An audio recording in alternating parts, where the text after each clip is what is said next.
Tucked behind a rainy side street in downtown Seattle stood Lighthouse Bakery, where the air was thick with the scent of warm butter, cinnamon, and rising dough. On Monday morning, Nora Sullivan, 27 years old, leaned down to pull a tray of fresh loaves from the oven, her ponytail dusted with flour, hands expertly moving despite the mess. She was an irreplaceable part of the small shop, even if just a part-time baker. Nora didn't love baking, but the paycheck kept her sister alive.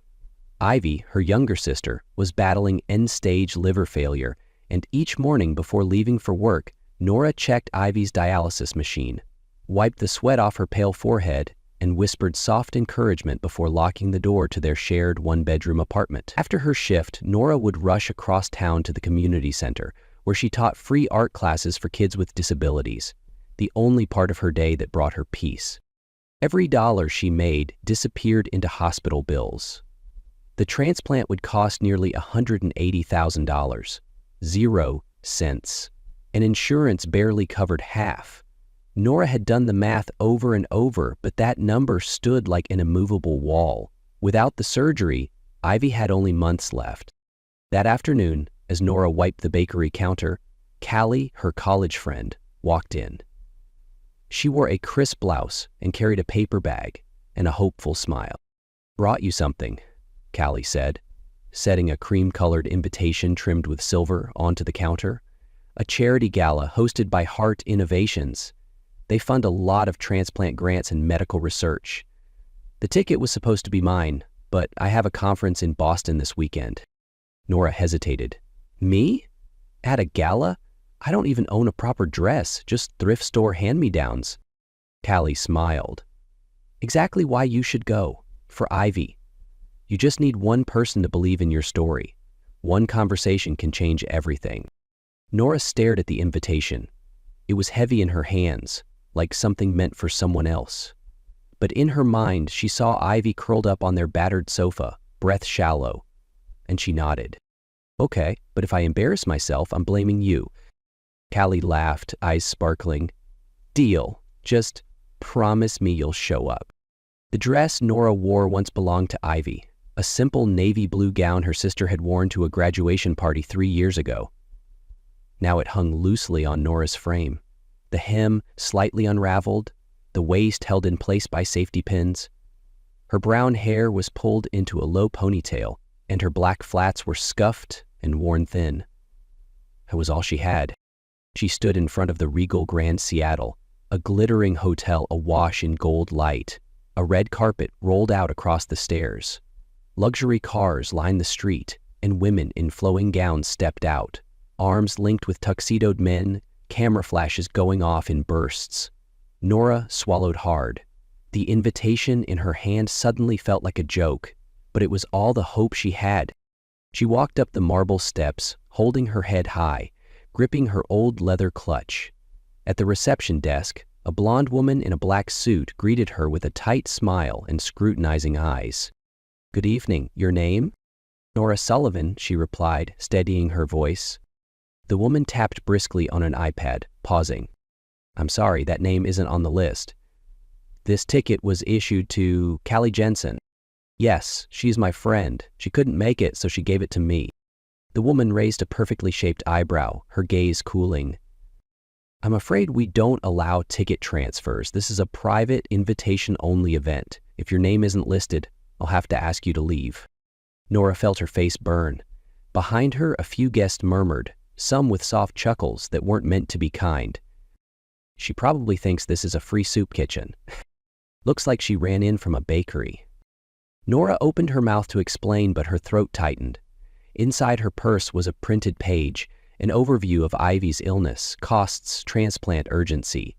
She had folded it carefully, ready to hand it to someone. But no one here would even give her the chance. "Please, I just need a few minutes inside. I promise I won't cause any trouble. My sister is very sick and—" "I'm sorry," the receptionist interrupted, voice firmer now. A tall security guard had stepped forward. "You'll need to step aside." Then, a voice cut through the air, deep, clear, commanding. "What seems to be the problem here?" All heads turned. A man in a sleek black tuxedo stepped out of a black sedan, tall and composed, dark hair slightly tousled, eyes the color of rain-soaked steel. Julian Hart, founder of Hart Innovations, host of the evening. Nora froze. His gaze scanned the scene, landing on Nora, her frayed dress, trembling hands, and eyes filled with helpless determination. Something flickered in his expression. Recognition. "She's my wife," he said evenly. "She's with me." The receptionist blinked. "But she's not on—" "I don't care about the list. She's coming in," Julian said, voice leaving no room for argument. The security guard backed away. The crowd parted. Julian stepped beside Nora, placing a gentle but firm hand at her back.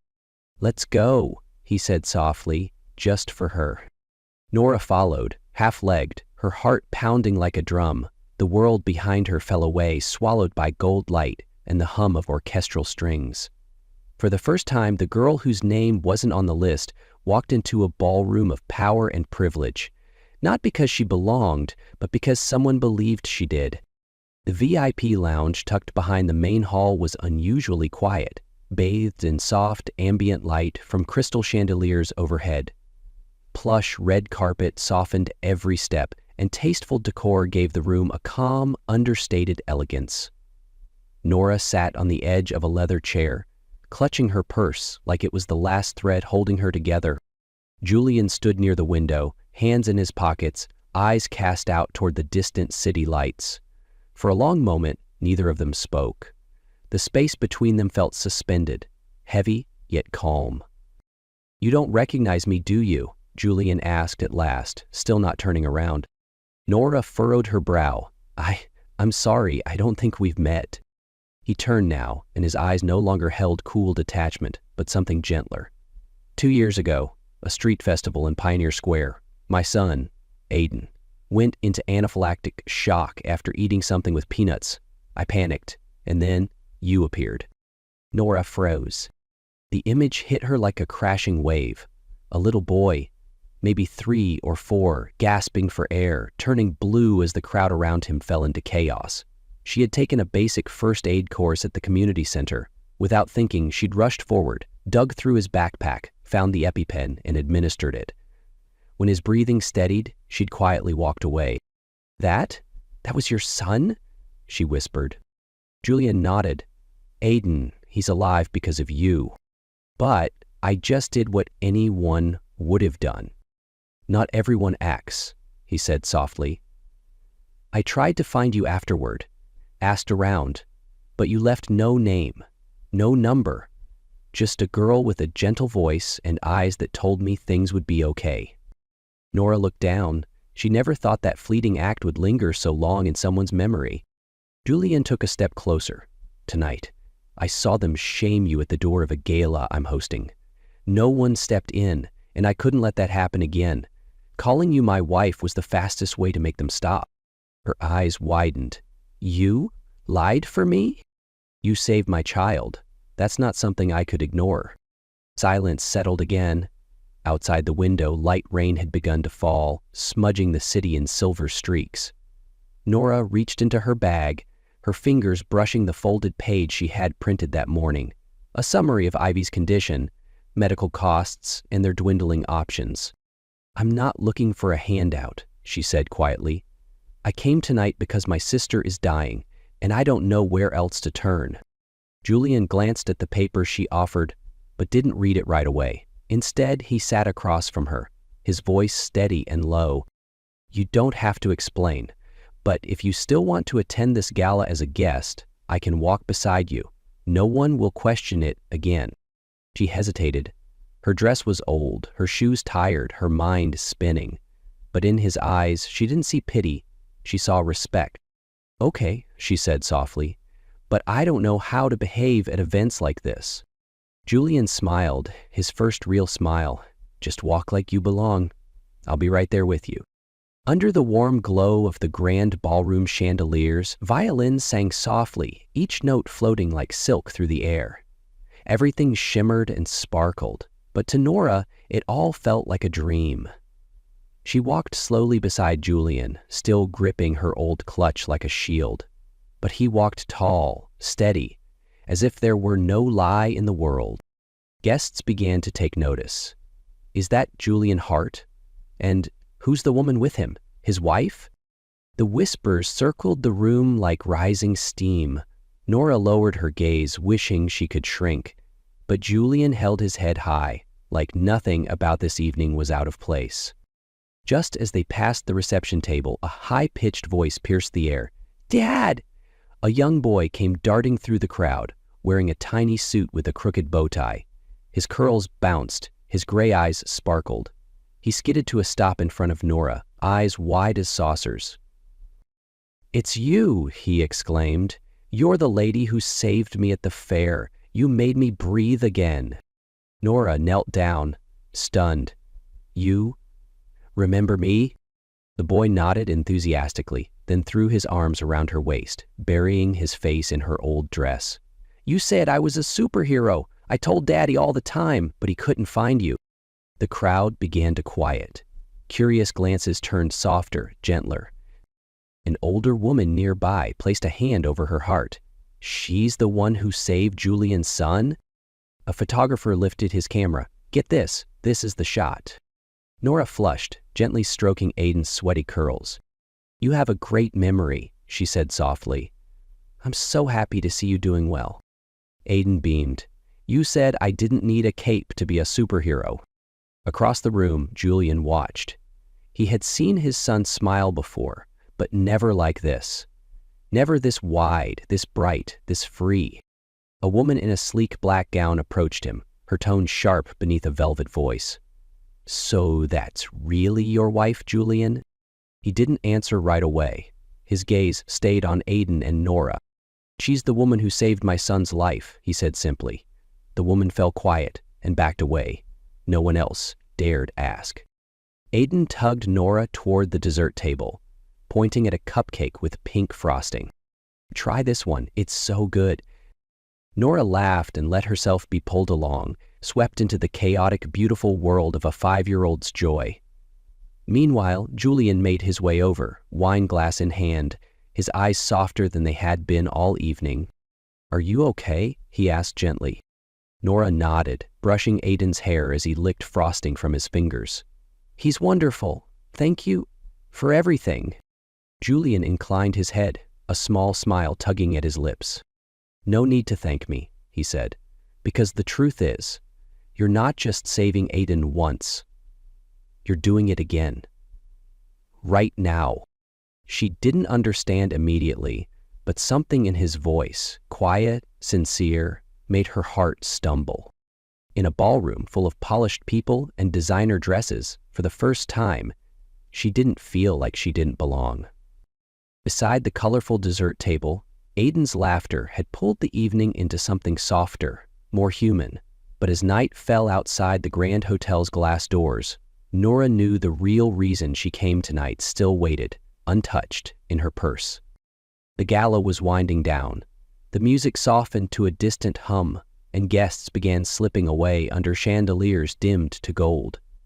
Nora stood beside Julian, her shoulders relaxed, for the first time that night. No one whispered anymore. Not tonight. Julian handed her a glass of water instead of wine. "You did well," he said quietly, as if he knew just how hard she'd fought to hold it together. Nora offered a tired, genuine smile. Outside, the Seattle night breeze tugged at her hair as they stepped into the waiting car. Inside the quiet of the ride, Julian finally broke the silence. "You came tonight because of Ivy, didn't you?"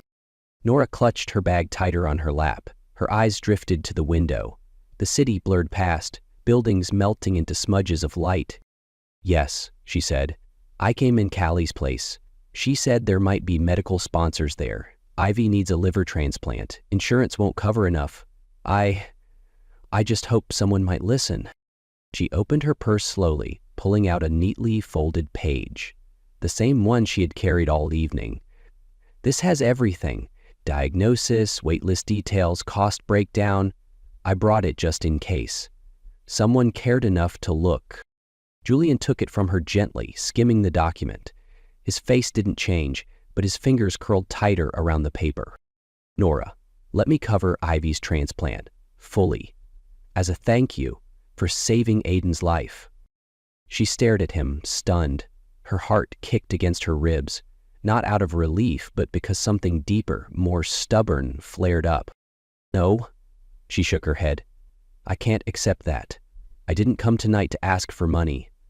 I came hoping to find a way to do this for her myself. I don't want Ivy surviving off someone's pity. Julian paused for a long beat. Then his voice softened. Then, let me offer something else. She looked up. Aiden's nanny is retiring soon. He needs someone after school, a few hours a day, someone patient, trustworthy, someone he already cares about. You've clearly connected with him in a way no one has. Would you consider taking the job? Nora blinked. You want me to work for you? Julian nodded. Not just watching him. You can teach him art, play, talk. You'd stay in the guest house on my estate outside Seattle. I'll pay well. And Ivy? We can move her to a private hospital nearby. You're not accepting charity, Nora. You're earning it. Nora was silent. She had never imagined an offer like this. Not a gift, but a path. You trust me enough to live in your home and care for your son? I trust Aiden, Julian replied gently, and he trusts you. A soft laugh escaped her lips. She looked down at her hands, the same hands that baked for pennies, that wiped Ivy's forehead through long nights, and nodded slowly. Okay, I'll do it. For Aiden, and for Ivy. Julian said nothing, just nodded, quiet approval in his eyes. When the car pulled up outside her rundown apartment, Nora placed her hand on the door handle. Julian's voice stopped her. I'll have everything ready tomorrow. Rest tonight. You've been strong long enough. She stepped out into the night, the door closing behind her. But this time, it didn't feel like returning to where she started. This time, it felt like stepping into something new. At night, Nora lay on the old sofa next to a sleeping Ivy, the contract still unsigned, the future still uncertain. But the next morning, as the sunlight streamed through the window of the old apartment, she knew she could not return to her old life. Not after Aiden looked at her as if she were the hero he had been waiting for. The guest house at the edge of the Hart estate in the outskirts of Seattle felt like another world, quiet, shaded with tall trees and flooded with natural light. The little white house had a porch that overlooked a shimmering lake, warm wooden floors and a tiny fireplace tucked into the corner. For Nora, it wasn't luxury, it was peace. Every morning, she picked up Aiden from preschool, walking hand in hand along tree-lined paths. He'd chatter endlessly, what he ate that day, whether his teacher laughed, whether he drew the red dinosaurs she'd once helped him sketch. Some afternoons, he'd drag her into the garden, insisting they go treasure hunting among the lavender bushes. You're the knight and I'm the superhero, Aiden declared, brandishing a wooden stick as a sword. Nora laughed, kneeling in the dirt beside him, not caring that her skirt got stained. Julian still worked long days. He usually came home late, stepping into the house in his gray suit, weariness in his shoulders. At first, they only exchanged polite nods and greetings.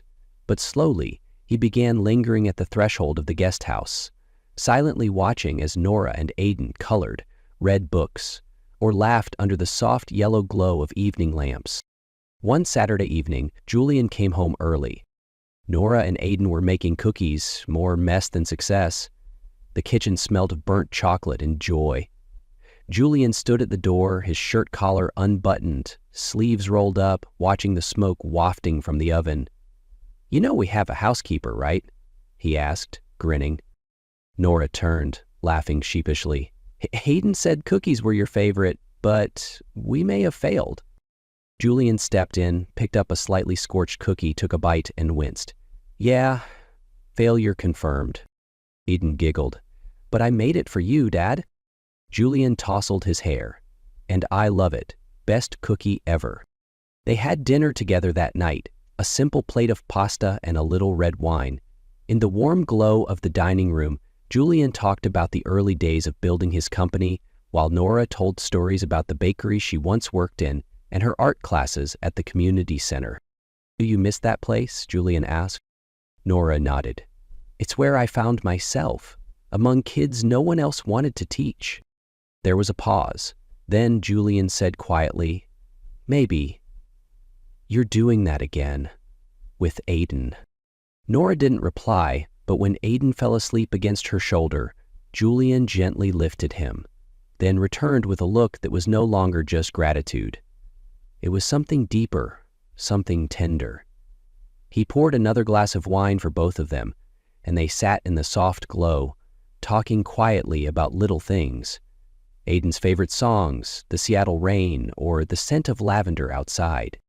When Nora finally rose to return to the guest house, Julian opened the door for her, but instead of a hurried good night, he simply said, "Thank you for bringing laughter back to this place." And for the first time, Nora didn't feel like she was just working here. She felt like she was living.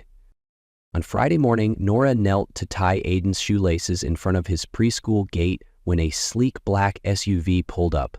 The door opened and a tall woman stepped out, golden hair curled to perfection, red stilettos tapping like gunshots on the pavement.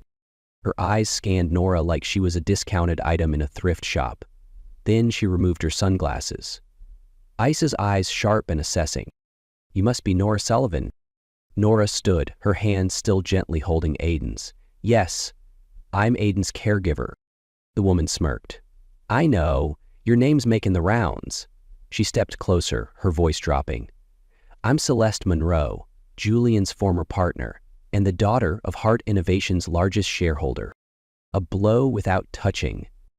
"Looks like he has a thing for simplicity," Celeste sneered, eyeing Nora's plain clothes. "But I'm not so easily fooled." "What do you want?"